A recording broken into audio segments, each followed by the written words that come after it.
BC back again with a contest entry. Show your crown jewels. Michael from Dusseldorf, Germany.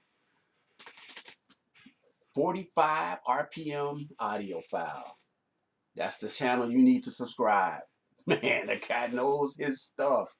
I love looking at his videos because I look at those impulses, all those audio. I think he got all the audiophile impulses. That black and orange behind him, it just looks great. Well, I'm on here doing showing my crown jewels. That guy knows, it's very informative on all the different audiophile pressings and even regular pressings. And he tells you, he gives you like information which you do need on, how to acquire those great pressings. I'm here to show my crown jewels. I'm going to show you a couple of the albums that I'm always listening to. It's a lot of them. I listen to so many different stuff. I own a lot of different pressings. I'm going to start off with this one, released in '98, but the album was released in '98, but this one was pressed on vinyl. My copy is from 2005. Gary Burton, Chick Corea, Pat Metheny, Roy Haynes, and Dave Holland, Like Minds. I always, when I change different turntables, like right now I have the Project Debut Carbon. When I was switching different turntables, this is always the one I throw on because you get to hear if it's a pretty good turntable to, play it on. But yes, this one right here, this one's cut by Stan Ricker. It's a gatefold. All the giants of jazz. Yes. This was numbered number 1274, pure audiophile. This one's cut at 33 RPMs. Like Minds. I'm gonna do, that was his first question. What albums do you love playing? And I'm gonna do make that 4 different pressings for that I always go to when I'm listening to. So that's in the jazz realm. This is in the rock realm. Purchased this one back in '98 when it was released. This is an original Classic Records pressing. Number 384, Jimi Hendrix Blues. This was the album that this is an album that they put together in the early '90s of all the influences, and these are all the songs that Jimmy played. These are all the influences, blues influences. This was on blue vinyl. This is what Classic Records at its earliest. Awesome record. Jimi Hendrix Blues. And then you can't have a blues record without, you can't have a rock record without this one. This is my favorite Who album. I know Mazzy showed Tommy. Tommy's definitely one of my favorite, but this is the one that made me a Who fan. Quadrophenia. This is the Classic Records pressing. I bought this back when it came out in the early 2000s, which is so cool. This one's packed, thick as hell. That's the book inside and everything. Classic Records. Who? Quadrophenia. And then that was cut by Bernie Grundman. And then you have this one here. This is the one I never see people talk about. I know that they just released her box set. It's cut at half speed mastering. But I bought this one a couple of years ago. This is Sade, Strong and in Pride. But the interesting thing about this, I stumbled onto this because this is my second audio fidelity. This was cut by Kevin Gray at Coherent Audio. That was his new facility that he ended up building after he was, he was doing a lot of the Music Matters with him and Steve Hoffman. And then he ended up being the sole mastering guy. He got his own studio. Well, yes, this one sounds lush. Acoustics, the sound of the instruments of Sade's band. Sade is a band. So Definitely one, if you're able to run across this one. I only saw it again maybe about a year ago. Dusty Groups had a copy of this, but now they're going for up months of 200 and some dollars now. I bought this at Reckless some years back. I paid like maybe 40 bucks. I paid like 40 bucks for it. But yes, this one, even with the box set coming out, I want to check out the sound, but I'm guaranteeing it's not going to touch this. This is these audio fidelities are great. I got a couple of other ones from this label, but they did this one in Stronger Than Pride, not Stronger Than Pride, Promise. Promise is the other one that they did, and Diamond Life. And then the second question was favorite live concert that you like to play live. I got two of them I picked. One of them was this one. Sensational, amazing pressing. I remember when this came out. I saw them back in 2005 when they came to Chicago at the Chicago Auditorium Theater in October on the world tour. And on that world tour, I actually have the CD from the show that I saw. This recreates that with the newer album, Anastasis.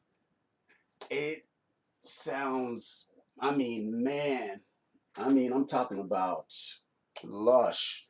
The sound, I mean, it's just, you're there. It almost like opened me back. It just took me right back to that auditorium experience. But Dead Can Dance in concert, it goes for a lot now, but you know, once you run across, if you have the money, definitely get this. This one sounds just as good as the other. They had another live album in the 90s called Toward to Within. That was close, but for some reason the mastering on this is just top notch. You know, I was trying to find out who mastered this, and it's kind of tough to find out. Anybody has any information on it. I just tripped out. I never was able to find out who mastered it. But this was mastered overseas. The guy knows what the hell he was doing. Dead Can Dance in concert. That's my world pick from that. And then this one here I had for a long time. A long time in my collection. This is the classic records pressing of Woodstock. This is a box set. This is my go-to if I want to hear Jimmy live. This, even though I wasn't born then, but this actually puts you like at the Woodstock concert. Definitely one. I know they did it as a 3 LP set, but this one is killer here. Definitely one to check out. And it got all the goodies in here, man. This is box set. I bought this back in '99. Has all that, like the 45. Came with the 45 in there. A replica of the ticket stub. Guitar pick is in there. Probably can't see it. There it goes. The guitar pick is in there. And the funny thing is 3 LPs in here. I'm not going to take all the LPs out. But it's on white vinyl. I bought this when it first came out. That's when I was going through my Jimmy phase. I mean, this stuff is just outstanding. And this one was cut by, if it's classic, 9 times out of 10, it was cut by Bernie Grundman.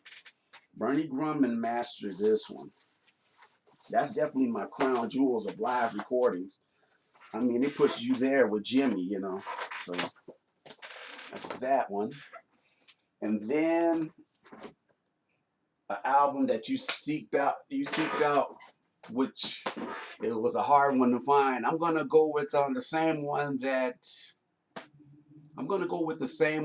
that Michael picked, and that is The Happenings. Music Matters. This one's a killer right here. Music Matters. Double 45. Paid $40 for this. I was talking to a guy. I remember that day I was over at Reckless, which was around the corner from Dusty Grooves where I got this at. He was talking to me about a Bobby Hutcherson album to get, and definitely I jumped on this one. This one was one I had to get. This was a must. When I saw the price, I was like, 40 bucks. 40 and some change. I said, oh man, I gotta jump on this. Never thinking that this was gonna be one of the rarest Blue Note Music Matters out there. I was talking to a lot of guys, they don't have this copy, this pressing. But yeah, this one, oh man, this one's killer. You know, Bobby Hutcherson, Herbie's on here too. It was like it was him playing on his own track. And you got Bob Crenshaw and Joe Chambers. Yeah, this is a must. Beautiful cover, pink. Yeah, and this was a number. It looked like the guy that sold it to Dusty Guru. It was number 232. So this was probably when he ordered it, did the order online. So, and then my last and final one, an album that needs a reissue bad. And actually, this one is my favorite John Coltrane album. I hear people talk about it a little bit. They all like At the Village Vanguard. This one to me is the one. I always go to this one just for that track Alabama, man. This one needs a reissue on Audiophile. I've seen this reissued back in '95. This is an original copy, by the way. I've seen this reissued in 1995. Those sound okay. I prefer the original. But I want Analog Productions, Palace, or even Kevin Gray to jump on this. Somebody reissue this one. I would like to see a box set of this because this was Coltrane's prolific period. You know, he had this classic quintet: Coltrane, Garrison, Tyner, Jones. This is, yeah, this is my original copy. This is a stereo, and I also have a mono copy, which is an original mono. This one right here needs a reissue. But yes, that's my contest entry for Michael from Dusseldorf, 45 RPM archive. Really enjoyed just, you know, a lot of the entries. Davis, Mazzy. Oh man, they had some great noted and archive. Him too. I mean, all them guys, they picked some killer stuff, man. Bill Evans. I mean, wow. Yes, but that was my entry. Peace out, guys.